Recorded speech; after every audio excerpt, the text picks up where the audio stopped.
new watch, new babe. Look at this. Like a family full of leather faces. It's crazy, bro. Just a mere look at this shot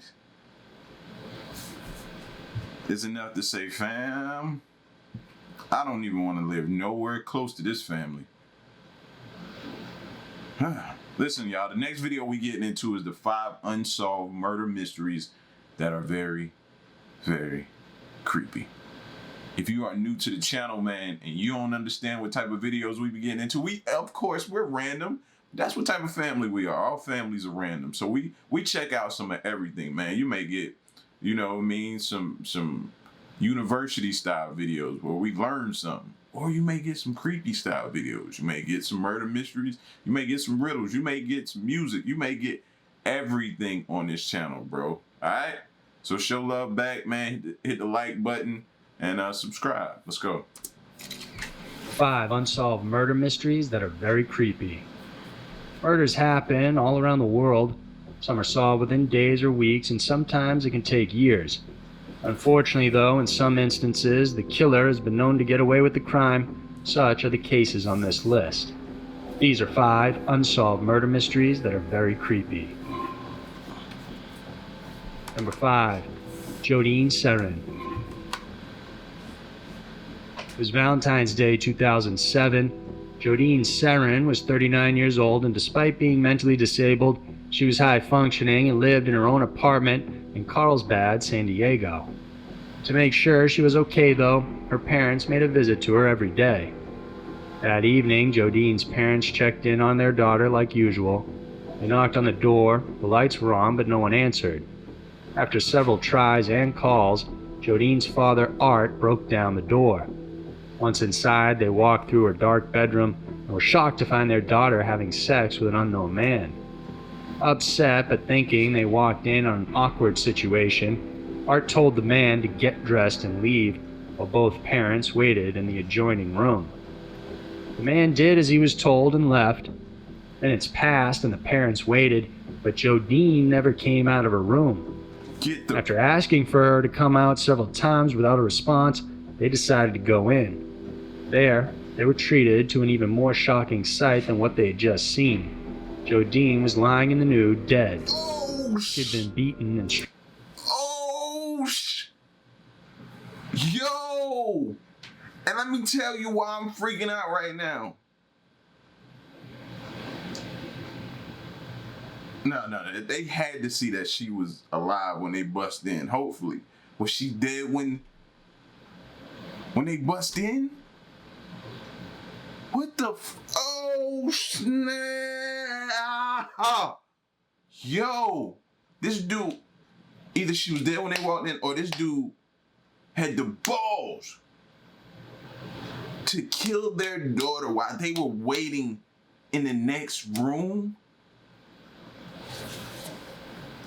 Yo, this is next level. This is, whoa. strangled to death. It was later clear that while her parents were waiting for this man to get dressed and leave, he was also killing their daughter at the very same time. The man left without Jodeen's parents knowing anything. With the amount of bruises she suffered, it was clear the sex between the two was not consensual, and her parents had witnessed her being raped in front of them without even realizing it. Police studied the crime scene and collected DNA evidence, and although they tried to find a suspect, they could have saved her. But they had no idea. That's got to be one of the rarest occasions ever. Like, I know as a parent, as a father, I would be beating myself up every single day that I woke up, man, thinking that I could have possibly, if she wasn't already dead, I could have possibly saved my daughter. The case went cold. For 11 years, no one knew who raped or killed the woman. Over the years, as advances in technology arrived, investigators would run the suspect's DNA through various databases, but it was always a dead end. But then recently they turned to phenotyping and forensic genealogy, hoping it would solve the mystery. Phenotyping recreates what the suspect may have looked like based on the DNA. Forensic genealogy, meanwhile, uses existing DNA from family trees freely submitted online to find familial matches. This was the same procedure used to capture the Golden State Killer. When investigators used this technique on Jodeen's case, one possible name came up: David Mabrito. Mabrito was a former Oceanside resident and was 38 years old at the time of the crime.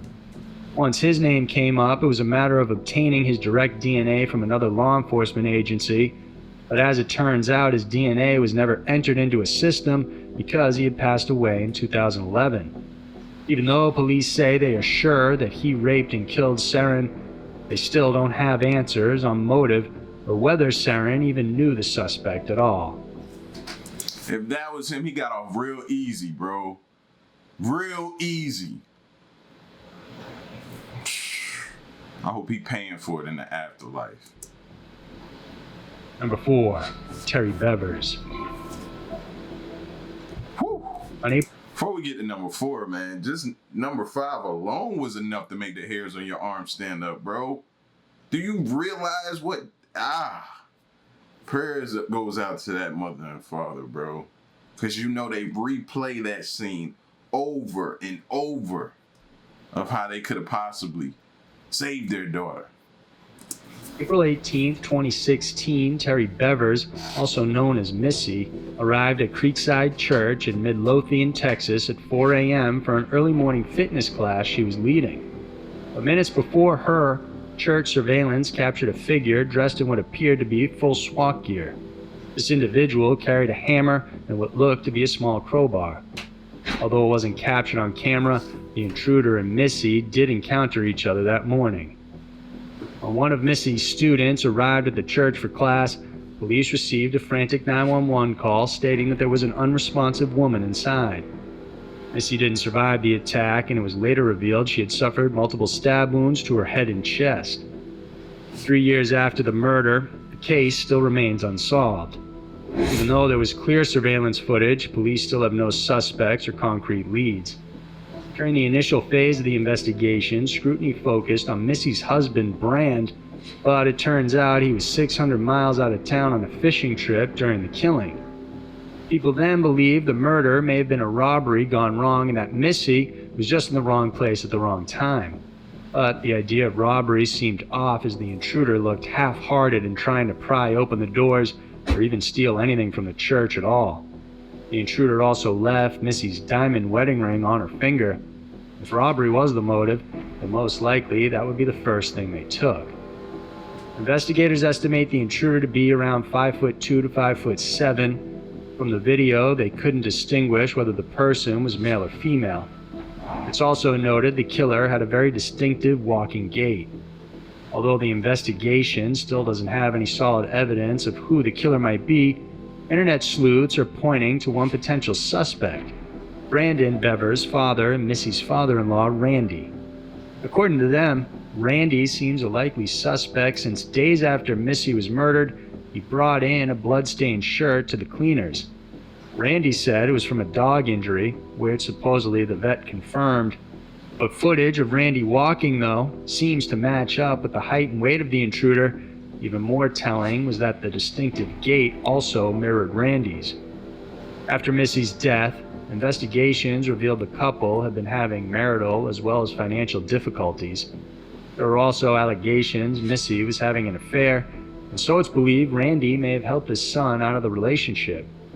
But Randy seems to have a solid alibi and said he was out traveling in California at the time of the murder. Even though until now there's no resolution to the case, the Bevers are still hopeful that one day they will find an answer as to who killed Missy. Sheesh. First of all, be careful, man. When y'all be going to these classes and different things, man, in these buildings, be careful, man. Take something with you. Some kind of weapon with you these days, bro. I mean, for goodness sakes, we just witnessed what happened on Capitol Hill. You know what I mean? So have something with you to be able to protect yourself these days. I just got that's a conversation I got to have with me and mine tonight. Then, like, they went even further and they first started with the husband, but his alibi was good. He was not there. But the father-in-law,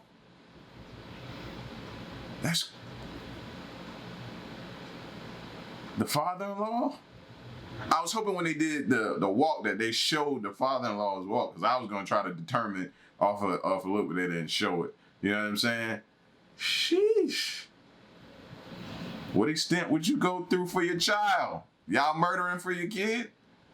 I know in certain instances you are, but what about a situation like that? Y'all going out for him like that? And this, I don't know about that there, bro. We not doing that.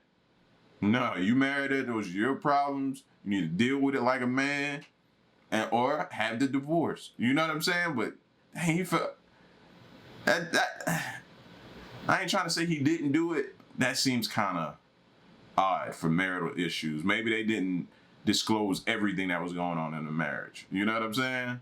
An affair, that don't warrant me tracking her down and doing her in like that. Number 3, Nicole Smith. On June 7, 1995, it was the start of a normal day for 14-year-old Nicole Smith from Southwest Atlanta. She was walking from her Deerfield apartment complex with her sister and a friend.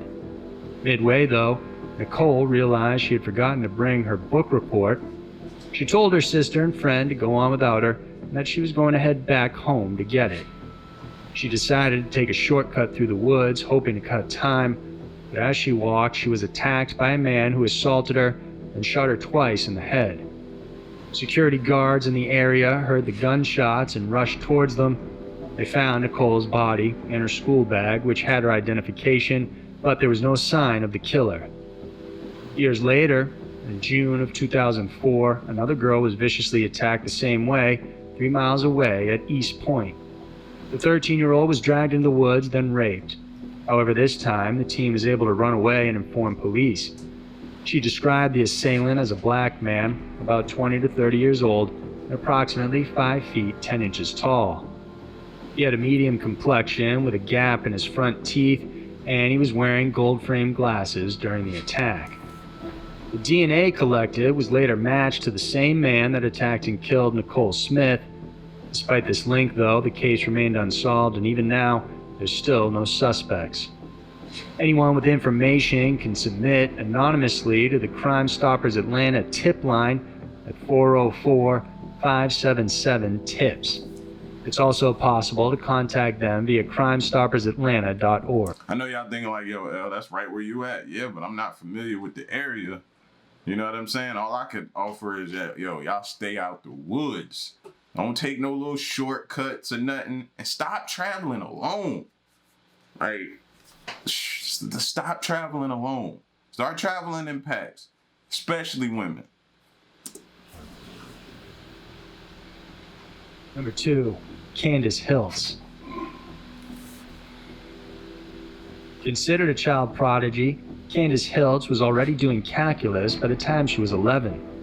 She lived with her mother in Cannon City, Colorado, but while still a teen, Candace found herself pregnant and she gave birth to a daughter named Paige. One day, Fremont County Sheriff's Deputy Robert Dodd arrived at the Hills home looking for James, Candace's older brother. James suffered from such severe paranoia that he lived in the wooded area at the back of the family's home.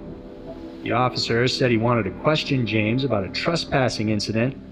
Both Candace and her mother were present during the questioning, and at some point, Candace didn't like the officer's tone and let him know about it. In the end, a shouting match ensued between the two. When the officer threatened the teen he would arrest her, she put up her wrists and dared him to. Then Candace said she had seen the officer accepting envelopes from known drug dealers in town and would gladly let his superiors know about it. Days after this incident, the family came home and realized their dog was missing. They thought it was odd, but figured the animal had wandered off or may have been attacked by a mountain lion since they lived in the forest. Candace went to the sheriff's office to report her dog missing, but got into another altercation while there. It's unsure whether she got into a fight with Officer Dodd or if it was others. And on August 15, 2006, Candace's mother, Dolores, left home to run errands. While out, she realized something was off and called the neighbors to have them check on Candace, but they never did. Then when Dolores got home around 3:30 p.m., she went inside the house to find her granddaughter Paige crying and screaming inside her crib. She then found pools and spatters of blood, but still there were no signs of Candace. She ran to the room to pick up Paige, but discovered something stuffed underneath the bed. It was wrapped inside a green comforter. Dolores opened it and felt sick to her stomach when she found her daughter dead. The girl had so many gunshot wounds to her face that it nearly decapitated her. Dolores then called 911. The two officers tasked to lead the investigation was Deputy Driscoll and Deputy Dodd, the same officer Candace had an altercation with. According to the family, the investigation was shoddy at best.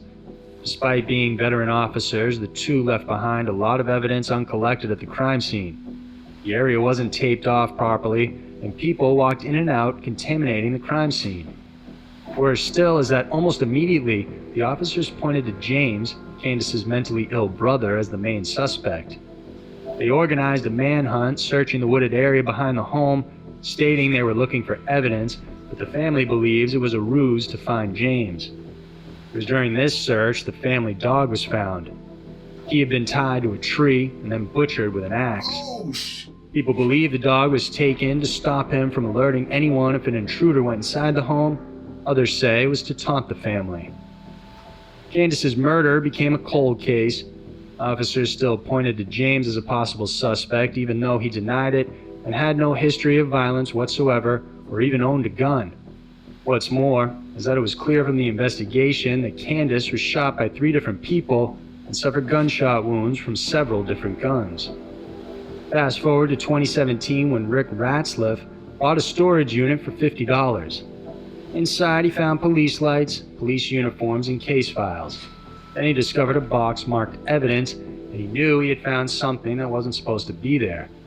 When he inquired who had owned the unit prior to his purchase, it was none other than Deputy Officer Robert Dodd. Rick told police about what he found, and his wife recorded the interaction. The conversation between the officers was threatening, and in fact, they forced him to keep his mouth shut about finding the evidence inside the locker. Dodd's family also tried to buy back that locker from him.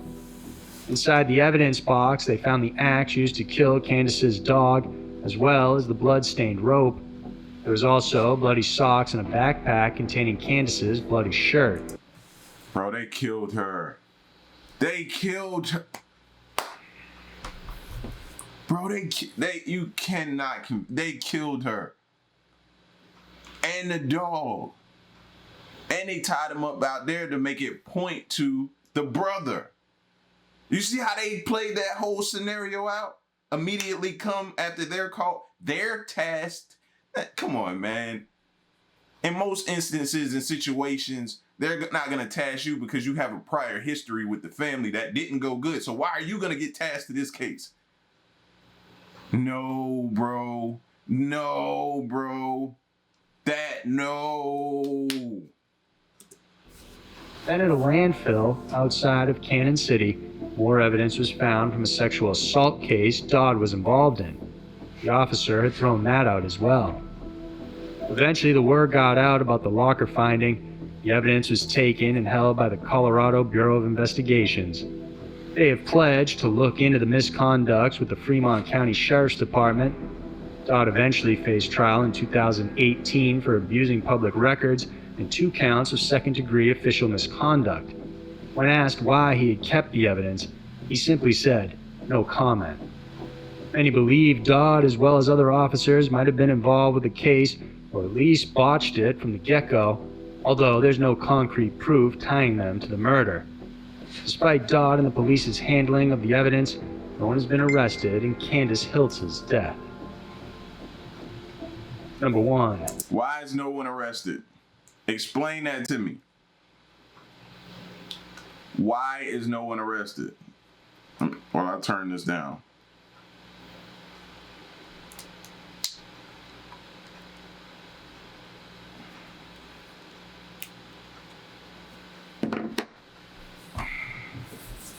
We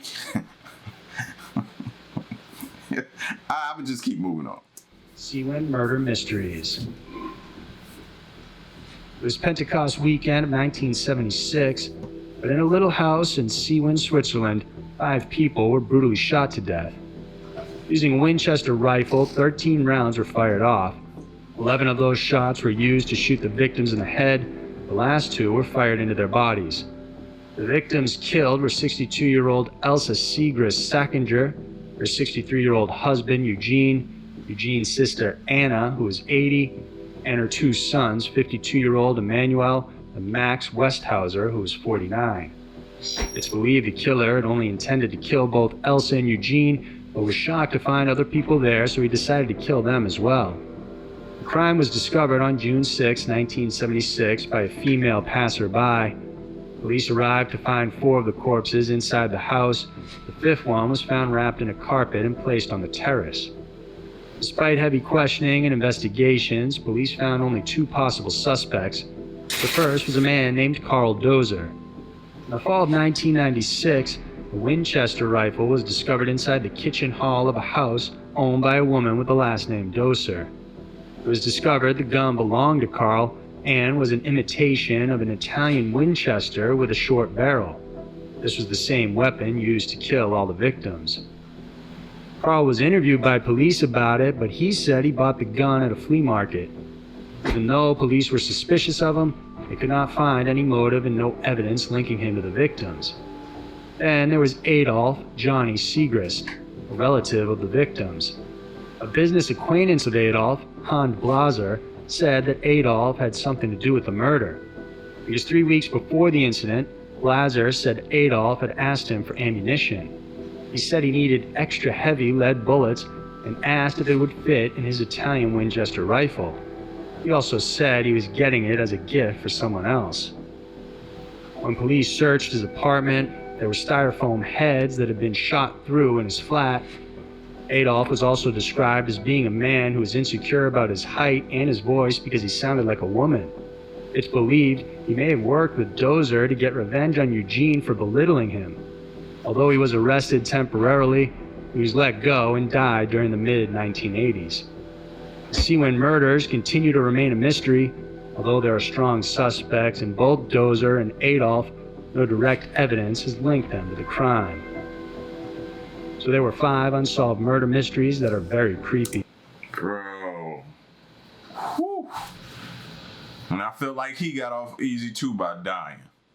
You know what I'm saying? Bro, look, man, y'all be safe out there, bro. People are crazy. They're getting crazier by the minute, as you can tell. Just turn the news on, especially today, out of all days. Like, they're crazy, man. Protect your family. And that's where I'm going to leave it at. Protect you and yours. Because these fools out here do not care and will spare no expense, man. And in some instances, you can't even rely on the police. They were in on that one. You can't convince me otherwise. Y'all get at me in the comment section, man. Till the next reaction, I'm out. Peace. Y'all stay solid. Hey.